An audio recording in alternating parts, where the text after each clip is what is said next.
नमस्कार F junction में आपका स्वागत है। मैं हूं डिम्पी कालरा। तो हमेशा की तरह आप इस कार्यक्रम को काफी अच्छे से एंजॉय कर रहे होंगे और उम्मीद करते हैं कि हम बेहतरीन की तरफ और बढ़ते जा रहे हैं और बेहतर और बेहतर और बेहतर करने की हमारा जो प्रयास है वो आज भी आपको स्क्रीन पर दिख रहा होगा। हमने इसी कार्यक्रम के अंदर रिपोर्ट कार्ड रखा। हम फ्यूचर्स के प्लेट रख के आपके सामने ये रखने की कोशिश करते हैं कि इस समय की सिचुएशन क्या चल रही है। Advance decline, Nifty, bank Nifty का फ्यूचर्स प्लेट, वॉलेटिलिटी इंडेक्स, सबको कॉम्बो करके एक आम राय बनाने की कोशिश होती है, चाहे ऑप्शंस के जरिए हो चाहे फ्यूचर्स के जरिए हो, कि इस समय पोजीशंस क्या मार्केट में ली जानी चाहिए। ये जो आप अपनी स्क्रीन पर इस समय देख पा रहे हैं 3-3.5% का बिल्डअप निफ्टी के अंदर है। आज काफी दिनों के बाद ताजा खरीदारी आपको स्क्रीन पर दिख रही होगी। ये करीब आधे % के आसपास की है और अच्छी बात यह है कि 86 पॉइंट का प्रीमियम है। ये प्रीमियम भी 20 पॉइंट से बड़ा है। प्रीमियम किस चीज का सूचक होता है? इच्छा शक्ति का। आपकी इच्छा है कि नहीं है खरीदने की, ये प्रीमियम बता देता है। और 86 पॉइंट का प्रीमियम ये बता रहा है कि मार्केट के अंदर इच्छा शक्ति की कोई कमी नहीं है। हम 3 दिन से शॉर्ट कवरिंग कर रहे हैं, नहीं तो एक शॉर्ट कवरिंग गुम हो जानी चाहिए थी, लेकिन अभी तक नहीं हुई है और आज लॉन्ग बन रहे हैं। इसका मतलब ये है कि मार्केट हो सकता है 19,400 तक स्पॉट भी आ जाए। अभी उससे हम करीब 90 पॉइंट पीछे हैं। दिखाइए बैंक निफ्टी भी। अब एक पॉइंट मैं आपको और नोटिस कराता हूँ, इसका ओपन इंटरेस्ट वगैरह भी ठीक है। आप देख पा रहे हो कि 1.2 CR का लिखा है। आते हैं बैंक निफ्टी के प्रीमियम्स पे। 205 पॉइंट का प्रीमियम इसका है, इसके पास भी इच्छा शक्ति है। आज OI एडिशन इसका भी ठीक है। प्राइस एक्शन उतना स्ट्रांग नहीं है, लेकिन वो स्ट्रांग हो सकता है आगे चल के। कई बार थोड़ा लैग भी होता है, बट ये भी एक इंपॉर्टेंट पॉइंट पे आके इस समय ट्रेड कर रहे हैं। तो निफ्टी एंड बैंक निफ्टी दोनों के अंदर अभी की ताजा पोजीशंस बनती हुई दिख रही है। एक काम आप और कर सकते हैं, आप एक बार जरा एडवांस डिक्लाइन भी दिखा दीजिए और वॉलेटिलिटी इंडेक्स भी दिखाइए। फिर हम आपको रिपोर्ट कार्ड और साथ ही फिर आज के मेहमान अजीत मिश्रा से आपको सीधा सीधा संपर्क करवा देंगे। एक बार जरा एडवांस डिक्लाइन और साथ ही वॉलेटिलिटी इंडेक्स, जिसको इंडिया विक्स कहते हैं हम, एक बार वो दिखाएंगे, विक्स और एडवांस डिक्लाइन। तो इन दोनों से तो साफ साफ समझ में आ रहा है कि ताजा खरीदारी हुई है। ये एडवांस डिक्लाइन है। आज भी रेशो 3/15 की है, यानी कि 5 गुना के है। तो 1:5 का रेशो जब तक बरकरार रहेगा तब तक ये पॉइंट बिल्कुल ठीक है कि बाजार के अंदर शॉर्ट कवरिंग रहेगी और मजा आएगा। ये कम नहीं होनी चाहिए। 1:4 होने पर थोड़ा स्लो हो जाएगा, 1:3 होने पर और स्लो हो जाएगा, 1:2 या 1:1 होने पर तो बिल्कुल भी नहीं चलेगा बाजार, हो सकता है वीक भी हो जाए। तो इसलिए 1:4, 1:5 तो कम से कम चाहिए हमारे को बेसिक, अगर मार्केट अपने को रिदम में बनाए रखता है। एक और आम काम कीजिए, जरा इंडिया विक्स और दिखा दीजिए, इसको भी चर्चा करके फिर पूरा कंप्लीट कर लेते हैं।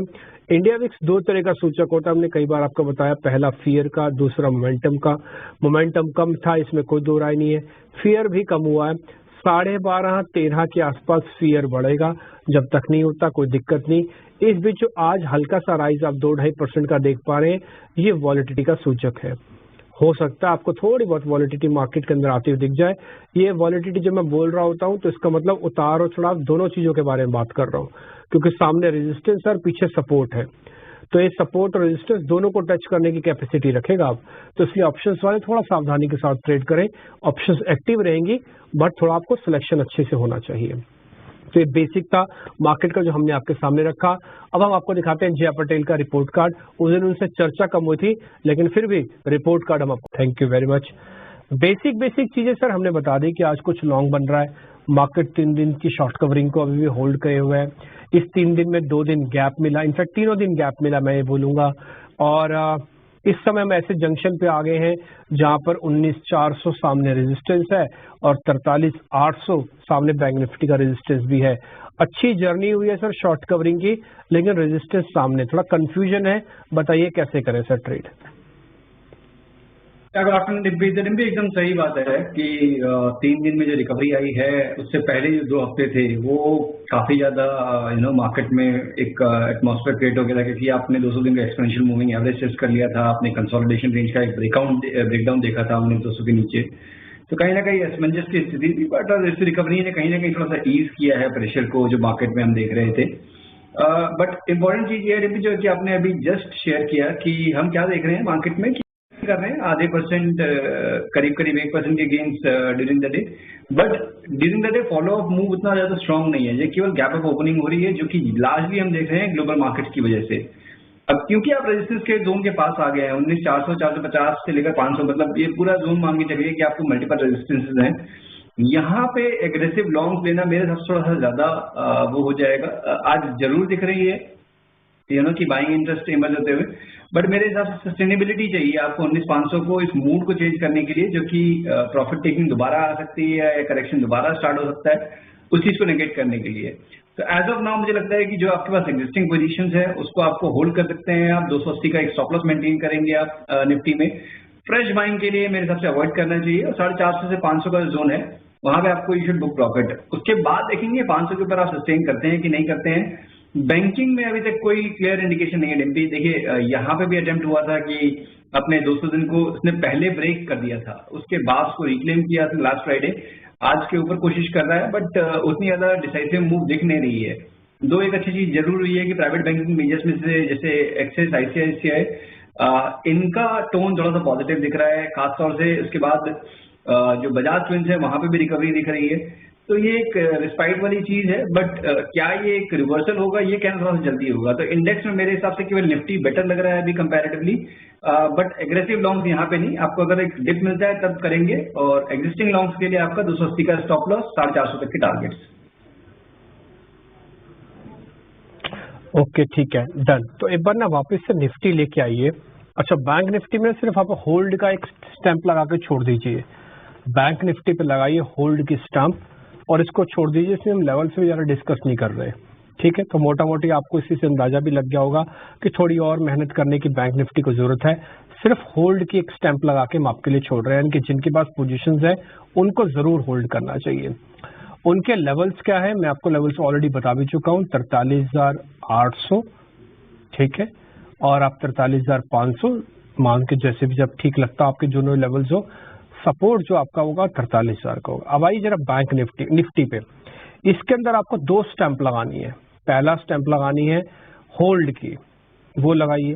फिर दूसरी स्टैंप आप लगाएंगे, वो लगाएंगे बाइंग ऑन डिप्स की भी, ठीक है।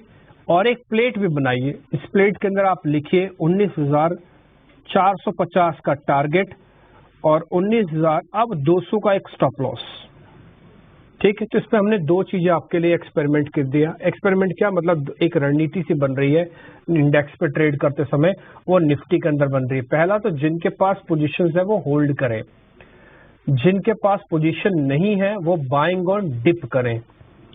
कैसे करना है, 200 का स्टॉप लॉस लगाना है, 450 का टारगेट लगाना है। क्लियर? तो आपके पास निफ्टी का ही ट्रेड बनता है। बैंक निफ्टी को सिर्फ हमने होल्ड करके छोड़ दिया। आपको हम बेचने के लिए नहीं कह रहे, आपको हम बने रहने के लिए कह रहे हैं, बट निफ्टी के अंदर थोड़ा कन्विक्शन आप हाई रख के एक सौदा पंच करना तो कर सकते हैं। वो डिप मिले तो ज्यादा अच्छा है। 200 है, 345 से आप देखोगे 100 पॉइंट आएंगे, 150 पॉइंट चले जाएंगे, तो इसलिए डिप आ जाए, इसलिए मैंने उस स्टैंप आपके लिए लगवाई थी कि बाइंग ऑन डिप्स भी करो और जिनके पास है वो तो होल्ड रखो, वो तो गेन में चल रहे हैं, ठीक। इंडाइसिस का गेम हो गया पूरा। इस बीच आप नीचे खबर और देख पा रहे हैं फिच के रिगार्डिंग। इस खबर को 1 मिनट के लिए ऊपर लेके आइए। और फिच ये कह रहा है कि उसने भारत में जीडीपी का जो अनुमान है बढ़ा दिया है। ये कितना था, कितना बढ़ा दिया, ये अभी आपको और टिकर के जरिए पता लग जाएगा, बट ये अच्छा साइन है। ज्यादातर विश्व की जो ग्लोबल बड़ी एजेंसीज हैं उसने रेटिंग की, भारत की रेटिंग को बढ़ाया है। तो अभी ये खबर ये आ रही है कि जीडीपी अनुमान को बढ़ाया है फिच ने, और ये 0.7 से नहीं होगा, अच्छा 0.7% से बढ़ाकर 6.72% कर दिया। यानी कि उनका जीडीपी का अपना जो अनुमान है वो 6.25% तक का है, 6.2, तो 6.25% तक का अनुमान है कि जीडीपी ग्रोथ आएगी। ये कितने से बढ़ाया है वो सामने लिखा है 0.7% से। 0.25% से बढ़ाना भी बड़ी बात होती है, किसी भी देश की रेटिंग एजेंसी अगर इस तरह से बढ़ाती है तो। बढ़कर 6.2 हो गया, बढ़ाया कितने से, 0.7 से। इसका मतलब पिछली बार वो 6% से नीचे था, इस बार 6% से ऊपर का अनुमान दे दिया फिच ने भी। तो ये एक अच्छा साइन है फिच की रेटिंग का। हमने इंडाइसिस बता दी, फिच की रेटिंग आपके सामने रख दी। अब जरा शेयर्स की तरफ बढ़ते हैं आगे। ताजा खरीदारी वाले शेयर्स फ्रेश लॉन्ग वो आपकी स्क्रीन पर आएंगे।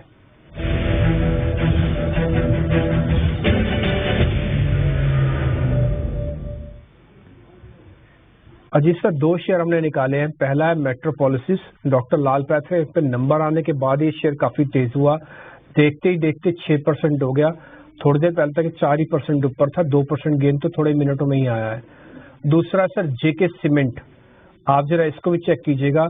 इन दोनों के अंदर आज काफी अच्छी स्ट्रेंथ है वॉल्यूम के साथ, और चार्ट पे भी मैंने चेक किया, मेट्रोपोलिस तो 200 दिनों की एवरेज के भी ऊपर आ गया। बिल्कुल डिम्पी, देखिए दोनों ही स्टॉक अच्छा परफॉर्म कर रहे हैं, और अगर आपने नोटिस किया होगा तो लाल पैथ लैब, मेट्रोपोलिस, इन सभी में रिकवरी है कुछ दिनों से। बट जो कंपैरेटिवली अगर देखें तो लाल पैथ लैब की परफॉर्मेंस ज्यादा बेटर रही है। मेट्रोपोलिस मुझे लगता है कि डिम्पी एक ये जोन है करीब 1585 से लेकर 1600 का, ये एक हर्डल का जोन है। अगर वीकली पे देखेंगे तो इन्हीं लेवल्स के पास आके लास्ट टाइम रेजिस्ट किया था, और फिर वहीं से एक रिवर्सल भी हुआ था, और 200 EM करीब 1640 पे प्लेस है when it comes to weekly. तो मुझे लगता है कि 1640 के ऊपर डेफिनेटली यहाँ पे एक स्ट्रॉन्ग रिवर्सल देखने को मिलेगा, जो कि स्टॉक को शायद करीब 18+ तक के लेवल्स तक ले जा सकता है, और शायद उसके बियॉन्ड भी। तो यहाँ पे थोड़ा सा मेरे हिसाब से आपको उतना एग्रेसिव नहीं रखना है, बट येस लॉन्ग पोजीशन बना सकते हैं। 1460 का स्टॉप लॉस रहेगा, 1650 के ऊपर 1800 तक के टारगेट्स। जेके सीमेंट में भी टोन पॉजिटिव है। गैप अप ओपनिंग के बाद आप देख रहे हैं कि गेन सस्टेन हो रहे हैं, बट ब्रॉडली अगर आप देखेंगे तो पिछले करीब 3 महीने 4 महीने का एक कंसोलिडेशन रेंज इसने पकड़ रखा है, करीब 3100 से लेकर 3400। तो आप अपर बैंड के पास आ गए हैं, तो शायद हो सकता है 1-2 दिन यहाँ पे आपका ये कंसोलिडेट करे। यूजुअली गैप अप होने का एक अटेम्प्ट यही होता है कि आप जो रेंज होती है उसको ब्रेक करने की कोशिश करते हैं, बट वो तब सक्सेसफुल होता है जबकि आप रेंज के अपर बैंड के ऊपर ओपन करें। मींस 3450 के ऊपर अगर आपने ओपन किया होता तो शायद एक सक्सेसफुल अटेम्प्ट होता। तो मुझे लगता है थोड़ा बहुत रेंज बाउंड रह सकता है, बट टोन पॉजिटिव है, तो यहाँ पे भी आप लॉन्ग मेंटेन कर सकते हैं। 3700 का स्टॉप लॉस रहेगा, करीब 3700 तक के पोजीशन टारगेट्स के लिए। ठीक है, 3300 का स्टॉप लॉस, 3700 का टारगेट, ये तो है जेके के अंदर। मेट्रोपोलिस के अंदर जो स्टॉप लॉस लगाना है वो 1450 का लगाना है। मैं फिर से रिपीट कर देता हूँ, जेके सीमेंट का जो स्टॉप लॉस है वो है 3300 का, और इसके अंदर 3700 का टारगेट है। मेट्रोपोलिस का स्टॉप लॉस है 1450, और टारगेट है करीब 1800 रुपए तक का। तो दोनों पे लेवल्स पे सर बुलिश है, लेकिन आप बोलते समय उनको एक बात सुन रहे होगे, वो बार बार इस चीज को नोटिस भी करवा रहे हैं कि एक तो स्पीड बहुत तेज है बढ़ने की, दूसरा थोड़ा चले हुए हैं, तीसरा थोड़ा रेजिस्टेंस पास है। तो इसको गिरा तो नहीं सकते क्योंकि शेयर में स्ट्रेंथ है, पावर है। फिर क्या कर सकते हैं, इस जोखिम अगर है सामने तो उसको कम वॉल्यूम के साथ ट्रेड कर सकते हैं, सिलेक्शन कर सकते हैं। मेरे को 2 में से मैं कोई एक लूंगा जिसमें मेरा भी कन्विक्शन बैठ रहा हो, मैं वॉल्यूम कम कर दूंगा, मैं हो सकता है कैश में लूं, मैं फ्यूचर्स में लूं ही नहीं।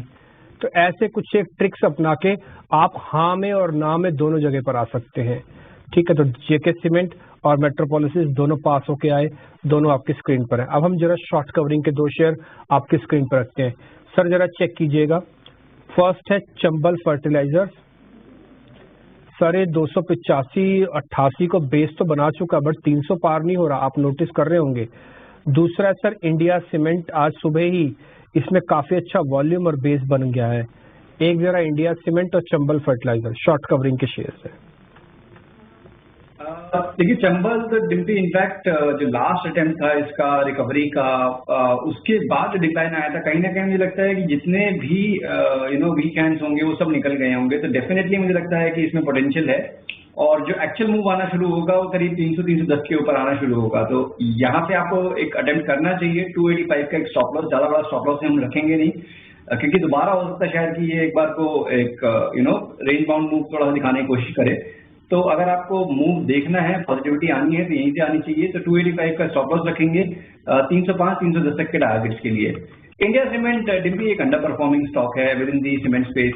इनफैक्ट इससे भी ज्यादा खराब परफॉर्मेंस है कुछ एक काउंटर्स की with in the cement space, but मुझे लगता है कि मीडियोर का परफॉर्मेंस के बदले जो टॉप परफॉर्मिंग नेम्स हैं लाइक रैमको सीमेंट, हार्डली इसमें कोई रिट्रेसमेंट आया है इस पूरे करेक्शन में अगर आप देखेंगे तो। दूसरा जेके सीमेंट जिससे हम बात कर रहे थे, अल्ट्राटेक, तो अभी उन नामों पे मेरे हिसाब से फोकस करना बेटर है इन कंपैरिजन टू इसमें इंडिया सीमेंट में। बिकॉज यहाँ पे अपसाइड मुझे लगता है गैप रहेगा, 220-22 का जो जोन है, मल्टीपल रेजिस्टेंस है, अभी भी अपने 200 EMA के नीचे ये ट्रेड कर रहा है।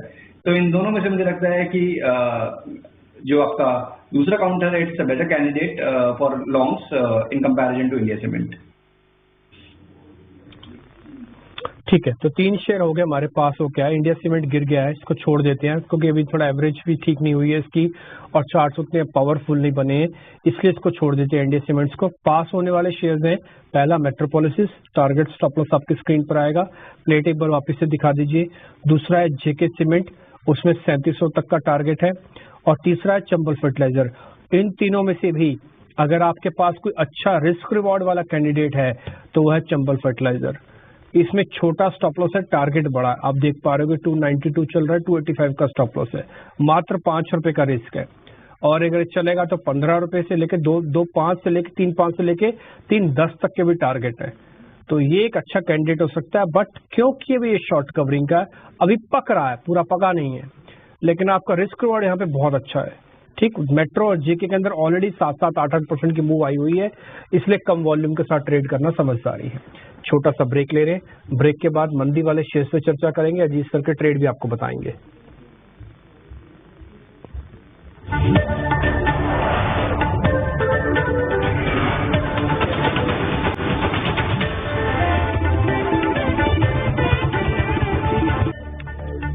ठीक है, टाइम थोड़ा कम है इसलिए जल्दी से ज्यादा बिकवाली वाले शेयर्स अपनी स्क्रीन पर आप लेके आइए तुरंत।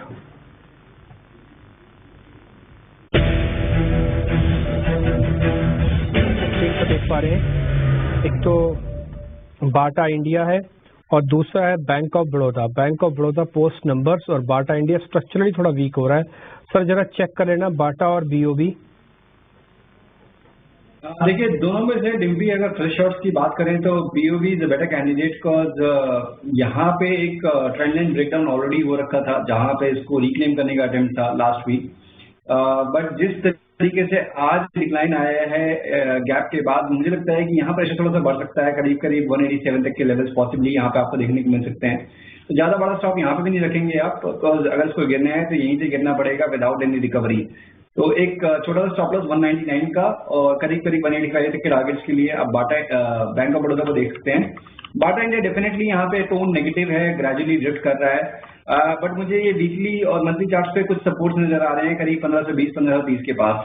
तो थोड़ा बहुत यहाँ मेरे हिसाब से उसका ही कंसोलिडेशन और हो और उसके बाद डिक्लाइन, तो 1520 के नीचे शॉर्ट करिएगा, उससे पहले नहीं।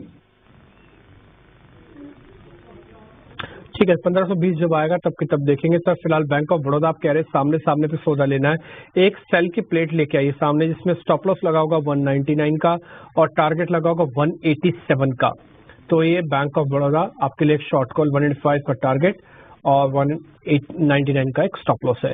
ठीक, तो ये बैंक ऑफ बड़ौदा भी होगा। तो कुल मिला के 1 2 3 4 सौदे हमने आपके सामने रखे हैं अलग अलग जगहों से पता करके। जी सर, अपने ट्रेडिंग कॉल्स आप जरा बता देंगे। बिल्कुल डिम्पी, तो देखिए इनफैक्ट जब तक लास्ट वीक में मार्केट गिर भी दी थी तब भी कुछ एक सेक्टर स्टॉक्स थे जहां पे की स्ट्रेंथ बनी हुई थी, तो लार्जली हम उस तरीके से स्टॉक्स को फोकस कर रहे थे जहां पे की रिलेटिवली हाई स्ट्रेंथ है। अपोलो टायर्स में से एक स्टॉक है जहां पे कि हमने भी ये कंसोलिडेशन, काफी लंबी कंसोलिडेशन रादर हमने देखी है एंड होते हुए। तो मुझे लगता है कि नियर टर्म में 402 तक के टारगेट्स इजिली आपको दिख जाएंगे। यहाँ पे 387 के स्टॉप लॉस के साथ आप यहाँ पे लॉन्ग बना सकते हैं। साथ ही साथ ओएनजीसी अपने रिकॉर्ड हाइस पे ट्रेड कर रहा है, काफी अच्छा कंसोलिडेशन के बाद यहाँ पे मोमेंटम दोबारा से रीगेन किया है। नियर टर्म में करीब 197 तक के लेवल्स मुझे पॉसिबली नजर आते हैं इसमें। 189 के स्टॉप लॉस के साथ इसको भी आप लॉन्ग कर सकते हैं। डन सर, आपका ओएनजीसी बिल्कुल शेयर मेरे साथ भी मैच कर गया। सुबह मैं ओएनजीसी ले रहा था, किसी वजह से ले नहीं पाया, थोड़ा स्लो मूवर रहता है, लेकिन आपका कन्विक्शन हाई है तो हम अपनी गलती मानते हैं और ये समझते हैं कि ओएनजीसी को हमको जरूर नोटिस करना चाहिए। आपने अच्छे से बताया, बढ़िया बात है। एक अपोलो टायर आपकी लिस्ट में पहले भी शामिल था, मेरे को याद है, और आपने सीरीज के लिए भी शेयर दिया हुआ है। अपोलो टायर और ओएनजीसी ये 2 हो गया जिस की तरफ से, 4 शेयर हमने बता दिए, बस 6 ही शेयर लेके जाओ और इंडाइसिस पे मोटा मोटी आपको व्यू पॉइंट हमने बता दिया, हल्का सा बाइंग और डिप करके सौदा लेना है। उम्मीद करते हैं कल का रिपोर्ट कार्ड काफी शानदार बन के आपके सामने निकल के आएगा। बहुत शुक्रिया Ajit sir, thank you very much आज समय देने के लिए, बताने के लिए इन सभी ट्रेड्स में क्या किया जाए। अब मैं अपने सहयोगी मनीष को अपने साथ जोड़ रहा हूँ और उनसे जरा पता करते हैं कि वहाँ पे आज गैप अप होने के बाद इस समय की सिचुएशन क्या है।